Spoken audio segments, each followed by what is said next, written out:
حقي لريال مدريد بس في العالم ذاك اليوم. انا ارجع واقول من حقي كمشجع اني اضحك وطقطق اليوم. بكره بيجي النصراوي من حقه يضحك ويطقطق.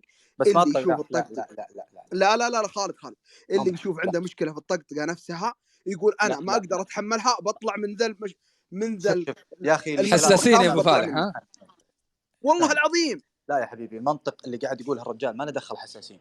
يعني تخيل مباراه بين الاتحاد والهلال ويسجل حمد الله 3 أهداف، تتقبل النصراوي بيتقبلون مني ارفع صوره حمد الله عشان اقهر الهلاليين؟ ما تجي يا اخي طقطقه يا خالد، ما تجي يا خالد. انت مشغل اغنيه الفيحة يا خالد. انت في كاس الملك، انت في كاس الملك يا خالد. اذا بتاخذها بكذا انت في كاس الملك مشغل اغنيه الفيحة وطربان مع الفيحة يا خالد. الفيحة اتركه. لا الفيحة اتركه. طب انا بقول لك شيء اللي هو الولد يتكلم عنه وحذر منه. انا بصير صريح خلاص. شوف برفع تغريده، ابغاك تشوف التغريده هذه عشان تشوف ليش العيال اللي هم كبير القاره وكريزي يتكلمون. يا اخي يتكلمون من جد من منطق انت صعب تفهمه. محمد فالح رايهم والله العظيم يا خالد من حقهم يقولون اللي يبون. اسمعني يا ابن اسمعني يا اخي، انت ما تفهمني. اسمعني التغريده اللي فوق ممكن تقراها. التايم كله عن النصر وبعض الهلاليين يمجدون محمد الله. طيب استمتعوا في بطولاتكم على الاقل ويلمون اللي يحب. شفت؟ طيب ليش تخليني انا كنصباوي اطقطق عليك التغريده اللي فوق؟ انت الحين انت تشوفني انا فرحان ليش؟ اول شيء انا بسالك، يعني العيال اللي يتكلموا قبل شوي الهلال، بعض الهلاليين اللي يتكلمون يعني كريزي وهذا ما يبغوني اغرد مثل التغريده دي، اني اشوف هلاليين حاطين صور حمد الله ومبسوطين ومستانسين كله عنادا في النصر. لا انا شفت جمهور النصر بعضهم حاط حارس الفيحة بعد المباراه.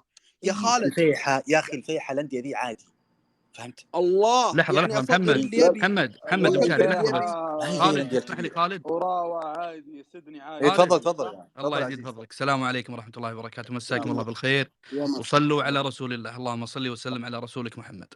مبروك من الاعماق الاتحاد. انا بالنسبه لي كهلالي ما ارى ان النصر والاتحاد والانديه الثانيه كلها منافسه لي، ومن حقي ابارك للي ابغى. اشوف ان الاتحاد حتى مباركتي في الاتحاد يعني اغيظ بها اصدقائي النصراويين، ما فيها اي شيء يا خالد. بس انت ما فهمتوا العيال اللي قبل شوي يتكلمون يقولون حنا ما نشوف شيء. شلون؟ ليش ما يقولون حنا مو بانبطاح خالد. خلني اسمع من خالد. تكفى يا محمد. اسلم.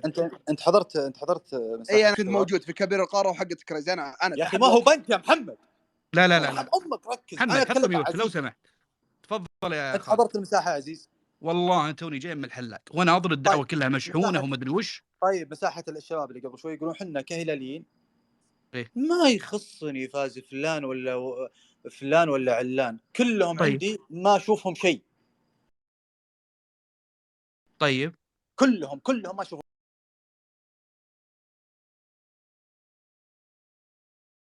شيء، لا اتحادهم لا نصرهم لا ممتاز شبابهم لا فلان لا علان، ما يهمني، ما يخصني.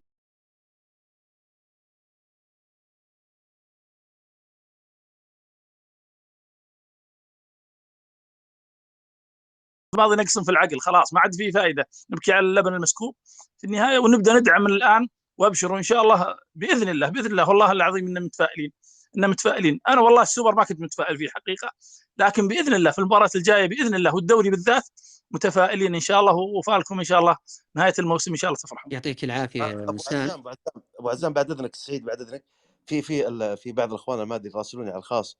انا ما ادري في اشكاليه يا اخي يا اني يعني انا اعتقد اني وصلت الفكره. انت فهمت كلامي ابو عزام؟ اي نعم في اكثر من شخص الظاهر عنده قصور في خلايا المخ. انا ما ادري ان ذاته كهرب وصغير طاح على راس مكيف، ما ادري. الظاهر انه كان من المحبين ريحه البويه في البيت.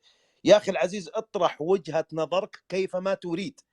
انت تشوف انك تدعم الاداره وتدعم وتصفق المدرب وانه ما حد له علاقه فيه، كيفك، وجهه نظرك تحترم، لكن لا تجي للراي المعارض او الشخص اللي ما يتفق مع رايك وتصنفه تحت بند مؤجج يريد اسقاط النصر. انت تهدم النصر، ما لك علاقه في الناس. دام انه لا شتم ولا سب ولا دخل في عرض، ما لك اي علاقه. يتحدث زي ما يبي، ما لك شغل فيه، ما انت بوصي على خلق الله. يعطيك العافيه ابو عزام. يعطيك العافيه ابو حلا. اذكر الله وتعوذ من الشيطان. طبيعي راح تجيك اراء بالطريقه هذه، لازم انك تتقبل بعد يا ابو حلا. واعرفك انا من النوع اللي تتقبل الاراء. لا ابو عزام انا اتقبل الراي، لكن لا تجي يا ابو عزام اجي الحين انت عبد العزيز فاتح مساحه ارسل لك على الخاص، وما واحد اثنين ناس يعني انت معول هدم للنصر، ليش تتكلم بهالطريقه؟ طيب هو يراك بالطريقه هذه يا ابو حلا، تقبل. لا ابو عزام هو يقول ليه مثلا على سبيل المثال انت ليه تقول خلوا العالم تتكلم وانت ما تقبلت رايهم؟ يا اخي انا متقبل الراي بس انا ما اتهمهم، ما رحت لقيت انت مطبل او منتفع، ما ذكرت هالوصف، خلاص بكيفه انا ما لي علاقه فيه، ما اوجهه كيف يتحدث. لذلك لا تمارس انت في المقابل او في الطرف الاخر دور الوصاية على الناس اللي تنتقد وتطالب سواء برحيل المسلي او برحيل المدرب. يا اخي رايه هو بكيفه، ما انت بصي على احد. تمام. على كل يعطيك العافيه ابو حلا. قبل ما اخذ سعد، في حاله يعني مرفوعه فوق يا اخوان، يعني اللي تبقى فيها 19,000. يا الربع المساحه فيها فوق 2000 شخص، يعني 19,000 لو 2000 الان دفعوا 19 ريال قفلناه. فتكفون يا الربع، همتكم الله يحفظكم. طريقة سداد الحالة موجودة كذلك في حساب أخونا محمد سبيعي في أول تغريدة بعد التغريدة اللي مرفوعة فوق. الطريقة موجودة، همتكم الله يحفظكم. ويعني لا تنسون موتاكم، مرضاكم، أنفسكم، حتى من باب صلاح الذرية لا تنسون أنكم تتصدقون. يعني الله يجزاكم خير جميعا. سعد مساك الله بالخير، تفضل المايك معك، الله يحفظك. اهلا وسهلا اخوي عبد العزيز، اسعد الله مساك. انا سعيد، الله يسعدك، امسي عليك وعلى واحنا اسعد فيك، اخونا الله ايمن. يحفظك، سم طال عمرك. الله يسلمك ان شاء الله ويحفظك، وامسي على شريكك وهاب. اذا سمحت لي اخوي عبد العزيز، انا بس بسترجع للمباراه اللي في الدوري قبل مباراه السوبر. يعني اعتقد الاشكاليه او المعاناه اللي ظهرت في الفريق فنيا بعد إصابة كونان. يعني بعد إصابة كونان أصبح فيه ثغرة في الظهير الأيسر يواجه إشكالية فيها المدرب، إضافة إلى انخفاض مستوى سلطان الغنام في قلبي الدفاع. يعني أحضرنا يعني المدرب للأمانة أحضر قيمة فنية عالية باستقطاب الفارو، أصبح من أميز وأفضل لاعبي قلب الدفاع، وهذا بالارقام. يعني الان النصر في الدوري افضل فريق دفاعيا. الاشكاليه في البديل. يعني انا اعتقد انه من الصعب انه يكون البديل بالقيمه الفنيه للاعب الاساسي. يعني ما هو في النصر بس، في كل الانديه. لكن ما هي الحلول؟ يعني اذا جينا ناخذها نشخص المشكله في مباراه السوبر، المدرب شخصيا بنفسه في المؤتمر الصحفي ذكر انه كان في اخطاء في البدايه وحاول تداركها، يعني هو ذكرها نصا في المؤتمر، ومن خلال اشراكه بثلاثه لاعبين في بدايه الشوط الثاني. وكان في يعني اذا قلنا انه قاب قوسين او ادنى من تعديل النتيجه، ولكن اشكاليه مستوى بعض اللاعبين وكنا نؤمل عليهم بشكل يعني مستوى افضل، هي كانت انا اعتقد انها السبب الرئيسي في الخساره. يعني اذا اخذناها سبب اخر بعد تخبيص المدرب. لكن خلينا نقول يعني رؤيه المدرب الفنيه هو ابخص فيها، او قد يكون لديه رؤيه طلب تنفيذها من الادوات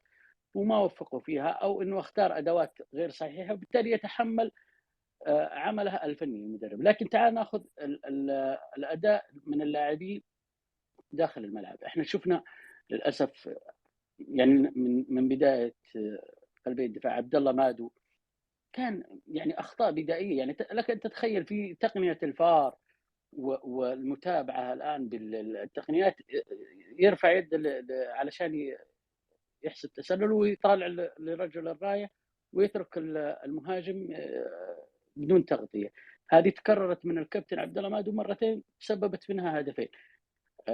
الاخطاء الفرديه من اللاعبين على سبيل المثال الخطا اللي من مارتينيز، وعدم يعني خطوه واحده للامام ياخذها الكابتن ويستقبل الكره، يجي لاعب الاتحاد والخصم من الخلف وهو ابعد من الكره وياخذها من قدامه ويعمل الهجمه المرتده وتسفر عن هدف ثاني. الهدف الثالث الكرة على منطقة القوس في منطقة جزاء الاتحاد، والكابتن علي اللجامي هو أقرب للكرة، ومع الأسف لاعب الاتحاد يجي من الخلف وياخذ الكرة، وأربعة لاعبين من الاتحاد يوصلون لمنطقة الجزاء في النصر، وثلاثة لاعبين في يعني من قلبي الدفاع في النصر وهم بالكاد يوصلون لهم. أنا أعتقد أن الإشكالية في الأربعة أو خمسة لاعبين محليين كان لديهم برود أو عدم يعني ما أبغى أقول إحساس بالمباراة وقوتها، أو أنهم كانوا يعني داخلين للمباراة يعني ضامنينها أو شيء. كان تعامل غريب من اللاعبين. طيب الآن ما هي الحلول اللي موجودة؟ يعني بعد إغلاق فترة الانتقالات الشتوية ما عاد في مجال انك تقول والله نستبدل او نستقطب، ولو كل لاعب انخفض مستواه فتره تم الاستغناء عنه كان النادي اصبح فارغ من اللاعبين. يعني لا يمكن انه بمجرد انخفاض مستوى لاعب انه تحكم عليه انه خلاص لا يطلع من النادي او يتم ذا.